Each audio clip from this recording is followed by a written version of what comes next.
বন্ধুরা আসসালামু আলাইকুম।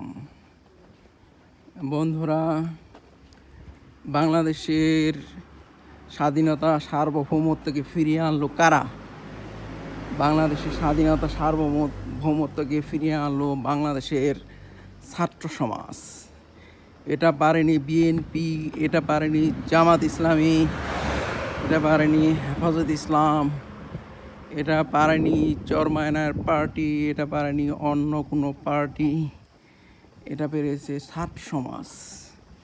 ছাত্র সমাজ হলো যারা শিক্ষিত একটা সমাজ, যারা পড়াশোনা করতেছে, যারা পড়াশোনা করে নিজেদের স্বাধীনতা সার্বভৌমত্বকে ফিরিয়ে এনেছে।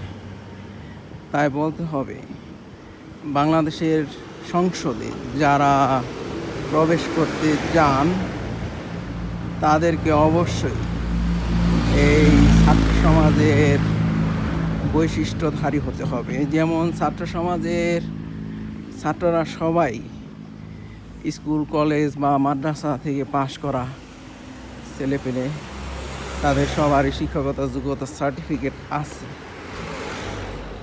সেই ধরনের সার্টিফিকেটধারী অবশ্যই হতে হবে যারা সংসদে ঢুকতে চান। যারা সংসদে ঢুকতে চান তাদের অবশ্যই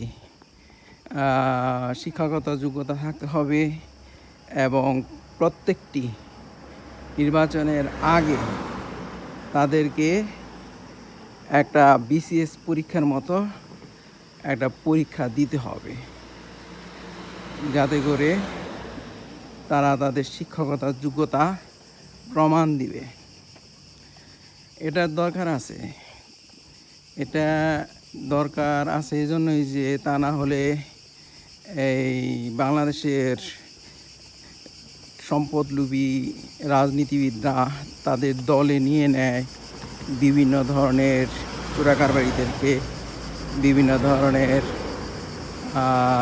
মাদক ব্যবসায়ীদেরকে, অন্যান্য কালোবাজারিদেরকে তারা নিয়ে নেয় টাকার বিনিময়ে তাদেরকে নিয়ে নেয়। আর তাদেরকে সংসদের সদস্যপদ পাওয়ার জন্য নির্বাচনে জয়ী করে সংসদের ভিতরে সংসদ সদস্য করে নেয়। এই কয়েকদিন আগে ভারতে নিয়ে মারা ফেলাইল একজন সংসদ সদস্যকে। তার রেকর্ড আছে, সে নাকি মাদক ব্যবসায়ী ছিল। তো তাকে নিয়ে মেরে ফেলাইছে। সে কীভাবে ঢুকছে? অবশ্যই টাকা দিয়ে ঢুকছে। সংসদ সদস্য হয়েছে অবশ্যই রাজনীতিবিদদের টাকা দিয়া। তাই এই ধরনের লোক যাতে সংসদে না ঢুকতে পারে সেটা আটকাতে হবে। সেটা কিভাবে আটকাতে হবে? ওই ধরনের মানে ছাত্রদের যে বৈশিষ্ট্য, সেই বৈশিষ্ট্য সংবিধানের মাধ্যমে প্রয়োগ করতে হবে। নতুন করে ছাত্ররাই সংবিধান প্রণয়ন করবে, যাতে লেখা থাকবে সংসদ সদস্যদেরকে অবশ্যই শিক্ষাগত যোগ্যতার প্রমাণ দিতে হবে। প্রতিটি নির্বাচনের আগে তাদেরকে অবশ্যই বিশেষ পরীক্ষার মতো পরীক্ষা দিতে হবে। তা না হলে বাংলাদেশের সংসদে ওই যে 1 পাস 2 পাস মহিলারাও ঢুকবে, 1 পাস 2 পাস মাদকাসক্ত ব্যবসায়ীরাও ঢুকবে, শুধুমাত্র টাকার জোরে। আপনারা দেখেন, সাধারণ পুলিশের কনস্টেবল হওয়ার জন্য কত শিক্ষকতা যোগ্যতা প্রমাণ দিতে হয়। তাদেরকে কেউ আছে মাস্টার্স পাস, তারপরেও তাদেরকে কি করতে হয়? পরীক্ষা দিয়ে ঢুকতে হয়, তাই না? আবার তাদের প্রমোশনের জন্য কি করতে হয়?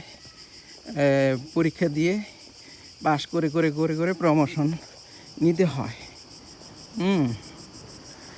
তো কনস্টেবলদের মনে হয় কোনো প্রমোশন সিস্টেম নাই। আমার মনে হয় ছাত্র সমন্বয়কদের উচিত হবে যারা পুলিশের কনস্টেবল পদে ঢুকবেন তাদেরকেও যাতে প্রমোশন দেওয়ার ব্যবস্থা করা হয়।